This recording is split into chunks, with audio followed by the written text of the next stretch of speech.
तो लालटेन को पकड़े रहिए, लेकिन भाजपा को एकदम पटक देना है तो जनसुराज में अपने बच्चों के साथ आइए। हम आपको इसमें आपके घरों की महिलाएं भी निकलकर बाहर धरने पर बैठी।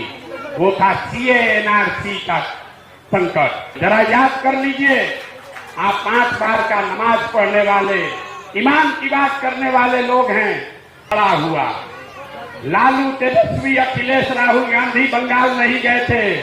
यही लड़का प्रशांत किशोर गया था, जिसने बंगाल में हमने कहा कि इनको 100 के नीचे अगर नहीं रोके तो जीवन में संन्यास ले लेंगे। यहाँ बंगाल के बिल्कुल बगल में ही रहते हैं, यहीं 20 किलोमीटर दूर पर बंगाल है।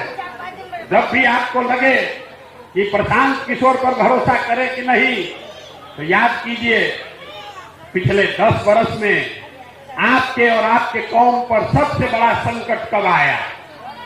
आप पर एक ही संकट आया, इतना बड़ा था, जिसमें आपके घरों की महिलाएं भी निकलकर बाहर धरने पर बैठी। वो था सीए एनआरसी का संकट। सीए एनआरसी कब रुका?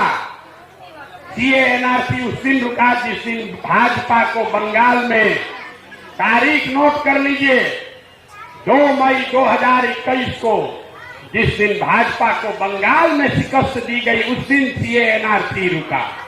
तो जरा याद कर लीजिए, आप 5 बार का नमाज पढ़ने वाले, ईमान की बात करने वाले लोग हैं। जब बंगाल में लड़ाई लगी, जब दीदी के अपने लोग उनको छोड़कर भाग गए, तो देश में कौन आदमी है जो दीदी के मदद में खड़ा हुआ? लालू, तेजस्वी, अखिलेश, राहुल गांधी बंगाल नहीं गए थे। यही लड़का प्रशांत किशोर गया था, जिसने बंगाल में अपना गर्दन फटाया। 2 बरस बंगाल में गांव-गांव में जाकर जो व्यवस्था बनाई, भाजपा को हमने कहा, जब पूरा देश कह रहा था कि भाजपा को 200 सीट आएगा बंगाल में, हमने कहा कि इनको 100 के नीचे अगर नहीं रोके तो जीवन में संन्यास ले लेंगे। हमने रोका भाजपा को कितने पर? 77 पर। आज जो व्यवस्था बनाकर आए हैं, अभी तक देखिए भाजपा खड़ी नहीं हो पा रही है बंगाल में, और आप वही व्यवस्था यहाँ बिहार में बनाएंगे। अगर खाली लड़ने के लिए लड़ना है तो लालटेन को पकड़े रहिए, लेकिन भाजपा को एकदम पटक देना है तो जनसुराज में अपने बच्चों के साथ आइए। हम आपको जिताने का दावा करके दे रहे हैं। आज तक नेता और दल नहीं हारा है, भरोसा रखिए। अगर आपका भी हाथ पकड़ेंगे, आपके बच्चों का हाथ पकड़ेंगे, तो आपको भी हारने नहीं देंगे।